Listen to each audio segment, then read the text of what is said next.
I say, nah, y'all just ain't looking close enough. It's still happening. Yeah, It's just in more yeah, overt ways. Now they in the court system. Now they got on a suit and tie. You feel me? So it's a little bit different. Now, yeah, also, yeah. so one thing I want to get into that we didn't talk about last time. Explain to me, how did you get into the space where you're doing, like, where you're writing the books, where you're doing the speaking engagements, being a college Hmm. brother?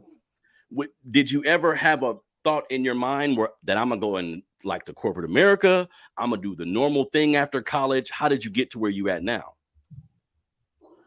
Well, I would say my launching pad was that of ministry.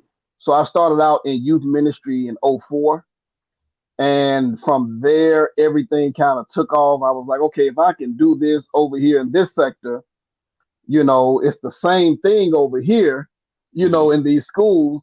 You're just not saying God, you're just not using religious language, but you're still using the same tools, right? And so I just kind of transferred my tools pretty much Hmm. over into the educational space, because I also have a master's in education as well. Yeah, I know. Yeah. Also work now I'm working on my doctorate in educational leadership. And so it was just a natural, progression to Hmm. move over into education, into what we were already doing in another sector. And Got so, but the books began way back in 2012. I think when I released my first book was 2012, and now I'm up to about 24, with more coming. It's just, I don't write just to write books just to write books. All my books represent a presentation. hmm. So I write books, that coincide with the presentations that I actually do in schools, Got right? it. And so that's why that is so important. Got it. Got it. Now, so you went to school for education, were you planning on being a teacher, or what was the original path? You know what I mean? Going to college, graduating. What was your original path? Was it to teach or do the speaking? How did that come about? Well, the original path was to I've always wanted to be a college professor, Hmm. right? That's always been kind of a goal of mine, to teach on the college level, and I've gotten to do that on several HBCUs across the nation. Been guest lecturer on that level, and so I'm very grateful to those presidents and those chaplains and such that have brought me in, and so that was always the main goal, was to be able to lecture on the college circuit.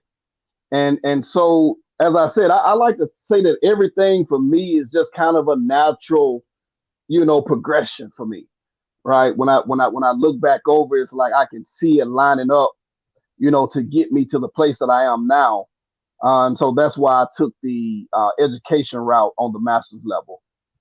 Got it. Got it. Okay. And then so I was reading your bio, and I'm watching everything you do every day, but I did my due diligence, read your bio, just get grasp of Hmm. everything you do. Again, you've did like over 300 speaking engagements, right? And most of these Yeah, engagements are pertaining to our youth, right? The educational system, how our yeah, youth can be better. yeah. Now, what are some of the hurdles you've experienced, like going into all these schools? Now, let me ask you a question. Something I never heard about, or something I never asked you. Is it just black spaces? Are you going to every school that will invite you? How does it normally happen? No, I'm in all spaces. Some schools I've gone in, all black schools. I've gone into schools where it may have been one black kid in the whole building, Hmm. right? So the spaces I've gone into, all kind of spaces. Some of the hurdles, man, is just trying to get through the politics of education, Hmm. right? So there's so much politics that go on behind the scenes that sometimes keep you from getting into certain spaces that you're trying to get into. And it becomes frustrating, especially when you know that you have a heart for the students and you're like, look, I just want to come in and help. Like, I don't want to go through the red tape. I don't want to go through all the things y'all got going on over here with the political stuff. Like, I'm not Hmm. into that. Like, I'm really here to help, but it's like, people will get jealous. People will not want you to come in because they don't want you to get the credit for being the one that helped bring in change. So Mm. you got all of that going on.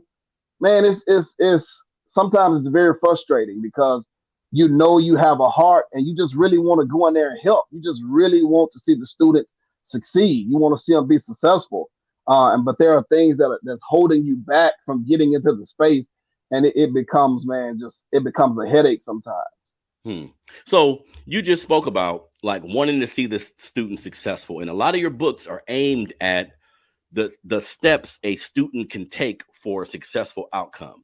Just without Yeah. getting into everything you do, talk to me about that for a minute. Now, how and what are some of the things, just speaking about us specifically, like a young black Okay. student, because we understand if you go to college, if you pick the right um if you pick the right thing to study, it can be beneficial to you. Most people who go to college make more money than people who don't.